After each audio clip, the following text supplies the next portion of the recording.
I can't get away from Abraham, evidently. So I'm going to talk a little bit about Abraham, but I don't mind talking about Abraham. I don't know, you can talk about the same thing many different times and get different revelations when you talk about it.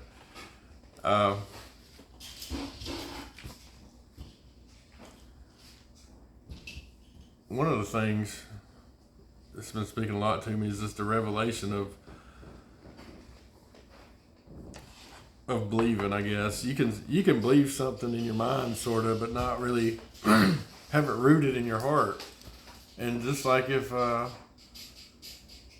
you live in condemnation or shame, that's not a God at all. That means you got something you were convicted of, but you're dwelling on it instead of moving on and getting rid of it.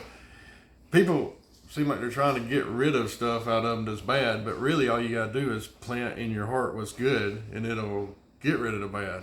If you quit feeding the bad and just start feeding good, it gets rid of the bad. You don't have to go in there and pry all this stuff out of you. If you find yourself being rude, mean, whatever, a thief, whatever, you fix it by renewing your mind, and you treat your heart like a vault that whatever you want to be, you just put in there. You just feed on stuff you want to be. If you want to be disgruntled, just watch the news channel 24/7. I mean, there's people that can watch it an hour or two a day and they pray about it and they're fine. You want to see me in a bad mood? You let me watch political junk on the news. In the news, you let me watch what's going on in the office probably right now. I ain't turned on the first thing since office has changed. I have not watched anything, and I won't.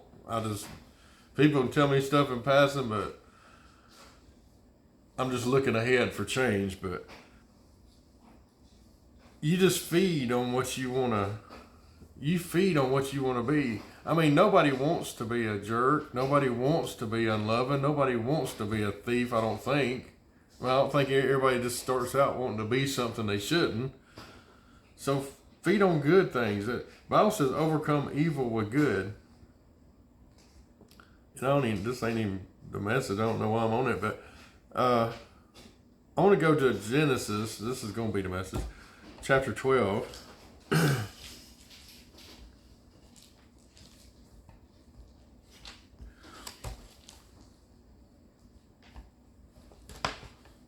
And about verse 2, I think. I'm going to read these fairly quick. We've been over them some lately, some of it. But Genesis 12:2. And this is God talking to Abraham, or Abram at the time. He's making him promises. He says, I will make you a great nation. I will bless you and make your name great, and you shall be a blessing. I will bless those who bless you and curse those who curse you. And in you, all the families of the earth shall be blessed. Man, every family that pops up on this planet from now on from your line is going to be blessed because of you. And that's a direct tie to Jesus. That's a direct tie to Jesus coming through his family line. And he promises them this. And let me see, where is that?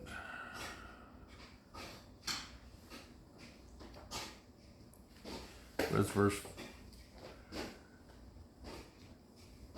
Okay, I'm going to read a little more. So Abraham departed as the Lord had spoken to him, and Lot went with him. And Abraham was 75 years old when he departed from Haran.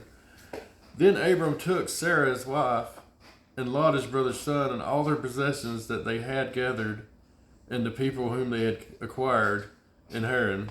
And they departed to go to the land of Canaan. So they came to the land of Canaan. So God said, hey, separate from your family. Leave everything you know and go to this land I'm going to show you. And so Abram had enough faith to say, okay. And you're talking back in the days without cars, truck, it was a big deal to move across country. So he picked up everything he had and left and just trusted God, which is amazing. And I am going to jump to verse 11. It says, Now it came to pass, when he was close to entering Egypt, that he said to Sarah his wife, Indeed, I know that you are a woman of beautiful countenance. Therefore it will happen, when the Egyptians see you, that they will say, This is my wife, and they will kill me, but they will let you live. In other words, honey, when we get there, tell them you're my sister, because I don't want to get killed because you're pretty and they want you. Well, he was just promised that his family line was going to be great, and he don't have a kid right now. Right? So what made him say that to Sarah? Why was he worried about death in any way? God just promised him that he was going to have many nations come out of him, and he didn't have a kid yet. That's like when Jesus said to his disciples, hey, let's go to the other side. And he got them to go into the boat, and he went in the boat, and they started going to the other side. Jesus knew where he was going. Jesus knew that God said, hey, go across the lake. And so he goes in the belly of the bottom of the boat there, and he goes and takes a nap. And the ocean's the lake's chopping. Everybody's panicking. He's in there asleep. Some people say like he was just laying there not asleep. No, it said he was sleeping. He was in there asleep. He was honest sleeping, not worried about what was going on, what everything looked like. He knew God said go to the other side, so he knew nothing could stop him. If God says do this, how is anybody going to stop it if God says to do it? So, the people panic, wake Jesus up, don't you care that we're perishing? And all this stuff. And Jesus says, why are you afraid of your little faith? He basically saying, I told you to go to the other side. How are we going to get there if we're dead? We're not going to die. And so, it's the same with Abram. He's worried about getting killed when he's going to be the father of many nations and he don't have a kid yet. He was doing like a disciple. He believed God enough to go and make the trip. But then he panicked a little bit. And I ain't saying anything against Abram. People seem to do that a lot. We get tired of waiting on things. He later on gets tired of waiting, and he and Sarah talk, and Sarah says, hey, I got this maid servant. Why don't you go and sleep with her and have a kid with her, because that way we can help God. So see, it's been, I think it was 11 years they had waited for the promise of God to come to pass. 10, 11 years, a long time for somebody to wait. But if you have it rooted in your heart and you know that if God says, hey, this is going to happen, you don't have to make it happen unless God says do this. If God don't say, hey, you need to do this, you just sit back and watch them do it. We already know that. God doesn't need our help.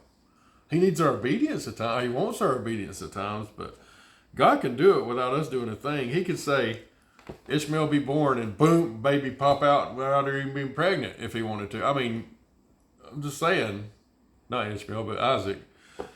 He would have done that with Ishmael. Anyway, so we have a little bit of faltering, it seems, in Abraham's belief. He believed enough to travel, but it's like, uh-oh. He didn't have it rooted in his heart enough to know that, hey, they can't kill me.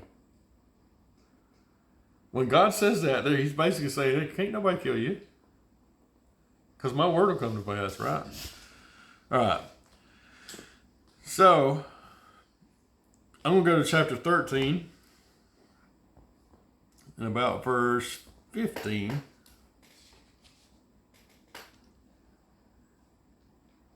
It says, for all the land which you see, I give to you and your descendants forever, and I will make your descendants as the dust of the earth, so that if a man could number the dust of the earth, then your descendants also could be numbered. Wow. And let me see where I got this here for. So he made that promise to him, and he keeps reiterating things to Abraham. He gives us such grace on stuff. Let me see here. Yeah, and so he told him about descendants. And then in chapter 15 of Genesis,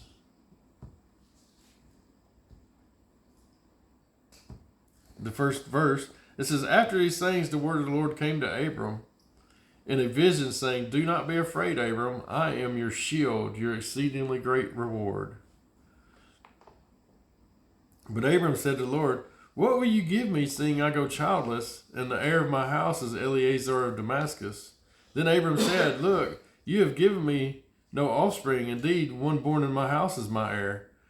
And behold, the word of the Lord came to him, saying, this one shall not be your heir, but one who will come from your own body shall be your heir. Then he brought him outside and said, look now toward heaven, and count the stars, if you're able to number them. And he said to him, so shall your descendants be. So he just said that again to him. He's like, I'm going to give you a bunch of descendants. And if I'm going to go one more chapter over, 16, beginning, it says, now Sarah, Abram's wife, had borne him no children, and this is like 11 years after, and she had an Egyptian maidservant whose name was Hagar. So Sarah said to Abram, see, now the Lord has restrained me from bearing children. Please go into my maid, perhaps I shall obtain children by her. And Abraham heeded the voice of Sarah. You notice it don't say at all God was in that at all. That was just them not waiting. You know why they didn't wait, right? When this was said, Abraham was 86 years old. He was 86 years old and she was 76. It's getting kind of late in life. You don't want to try to have a youngin' when you're in your 70s and 80s. It just don't happen most of the time. It can't happen most of the time. That's impossible. I say that loosely. Impossible means nothing. This is nothing. Nothing is impossible for God. Is anything too hard for me? Is what God says. All right. So anyway, they made an Ishmael. Well, if you go to the next chapter, God ain't done with Abraham. He ain't saying, you dummy. You just couldn't wait. You know, He's not even saying that. In chapter 17, it says, when Abram was 99 years old, God was just waiting until the time where it was so totally impossible for it to happen. That's all it was. God waits at times to where it ain't going to happen unless it's His power.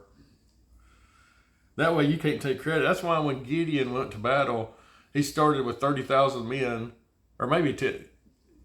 Yeah, I think it got weaned to 10,000 and then all the way down to 300 men. So it would be no way possible that the Israelites would think, well, our 300 men conquered 30,000 because we're bad.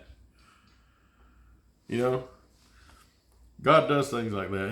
He wants to do the impossible. It says He goes around seeking to and fro who He can show Himself strong to.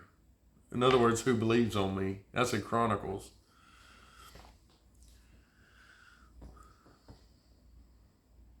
Okay. 99 years old, appeared to Abraham and said to him, I am Almighty God. Walk before me, be blameless, and I will make my covenant between me and you, and will multiply you exceedingly. And Abraham fell on his face, and God talked with him, saying, as for me, behold, my covenant is with you, and you shall be a father of many nations. No longer shall your name be called Abram, but your name shall be Abraham, for I have made you the father. You notice his past tense, I have made you the father of many nations. All God has to do is speak it, and it's done. Kings shall come from you, and I will establish my covenant between me and you and your descendants after you and their generations for an everlasting covenant. So how is he going to be blameless? He didn't give them a rule book. This ain't the law. The law was not in existence. The 10 Commandments wasn't around. So how is he going to be perfect? It says be blameless, and you look it up, and it means perfect. It means complete. It means fully grown up. That means, believe me, the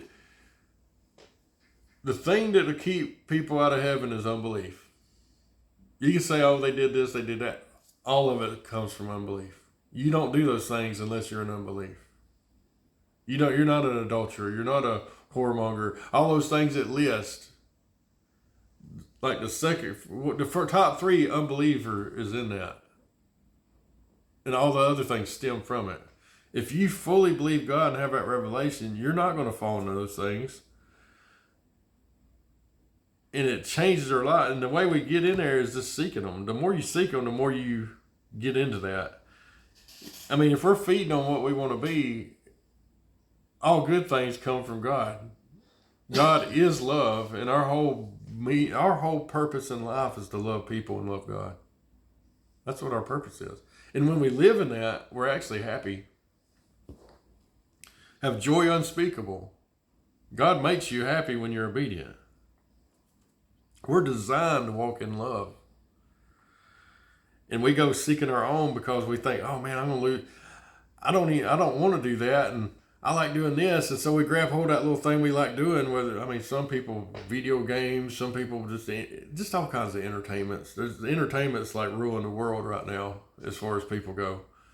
People get so caught up in that stuff, but they latch on that stuff and they find themselves miserable. I mean, suicide rates are ridiculous. I mean, you look at even famous folks that have what you should need to be happy in worldly terms. They got all the money they want and all these things, and they're killing themselves because there's no happiness in that. There's happiness in living in who you are, your true identity. It's like you're a car trying to be a stepladder. It just don't work. I mean, well, I guess you could step on a car. Never mind, it's a bad example, but y'all know what I mean. But he tells them to be blameless. And then the next chapter, God has to tell him again. Oh, actually, it's 17 still. Verse 18.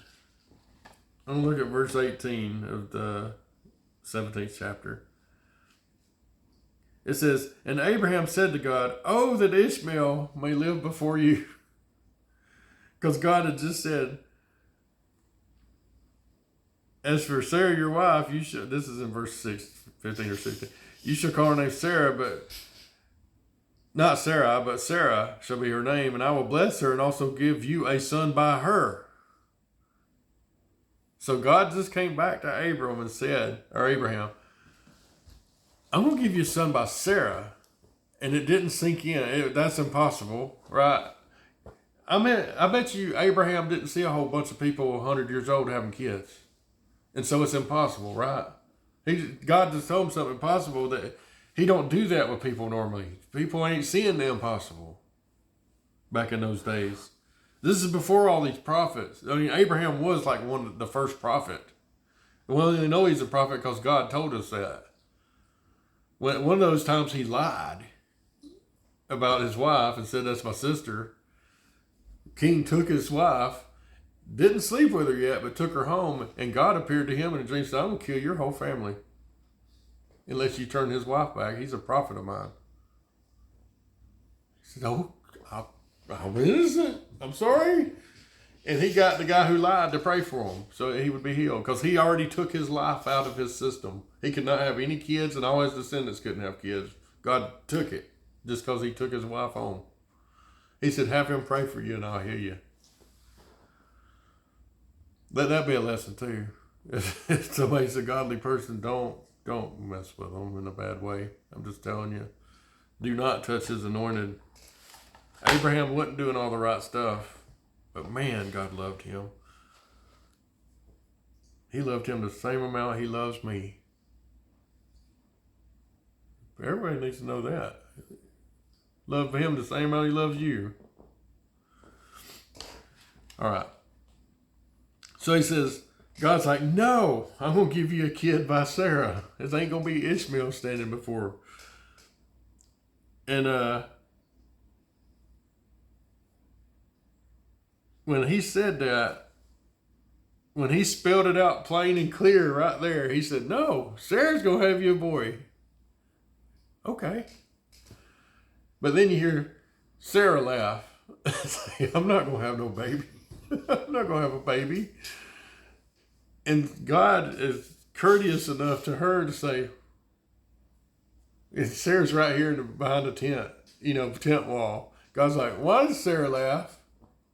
And she's like, I didn't laugh. Oh, you laughed. He 100% firm. She knew she was busted. She knew he knew. She knew he was good. Just about when God shows up, you know it's God. It ain't some man that you're gonna. He spoke that, and she's like, "Oops," and she believed him. He gave her the courteous of just saying those things, and said, "No, but you did laugh," and she shut up. She was wise enough to be quiet then, and she believed him. And then you read about them in the New Testament as these pillars of faith. We're all called children of Abraham if we believe. It says, if you believe, you're children of Abraham. He was a father of faith. He didn't have full revelation at times, and he made goofy mistakes that, hey, I'd have been mistaken too. After 10 years, I'd have thought, well, maybe I misheard, or maybe, you know what I mean? But I have had times in life where God has told me things, and he'll throw you a little longer, little longer. He'll give you little hints of just a little more. These guys were a lot more patient than we are today. We're like microwave people, right? They going, God came through his area of his tent, and he said, hey, stop for just a moment. And he goes and like slaughters an animal, cleans it, prepares it, cooks it, makes homemade bread. All this for a snack. For somebody passing through. We throw a Hot Pocket in there for a minute and a half. How long did it take him to slaughter an animal, clean it, and do all those things? And he, what would, especially young kids brought up today, what would they do if you said, hey, there's a dude, there's a dude passing through, why don't you go kill a goat and clean it and prepare it and cook it so they can have a snack and a morsel of bread? What? They'd be like, no. Because we're so used to doing everything quick and easy. I mean, we're not taught that way. That'd be somebody killing an animal would be a whole feat of its own in today's world. You say that to the wrong person, and it's going to be like you're killing them almost.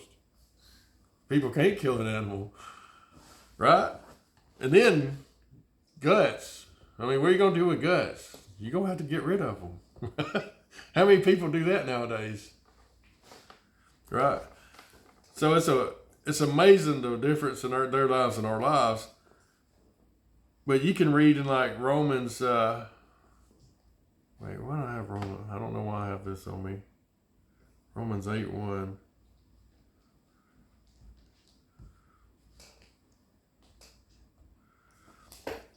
Oh, okay. That hit me earlier. I mentioned condemnation and shame not being a God. He convicts us of sin and of righteousness. He'll convict you and then leave you to do what you're supposed to do.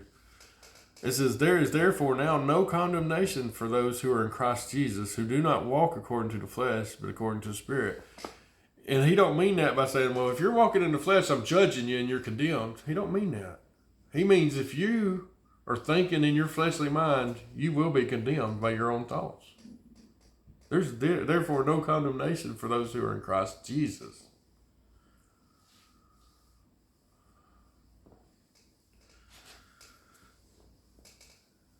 And I'm going to stop right there, I believe.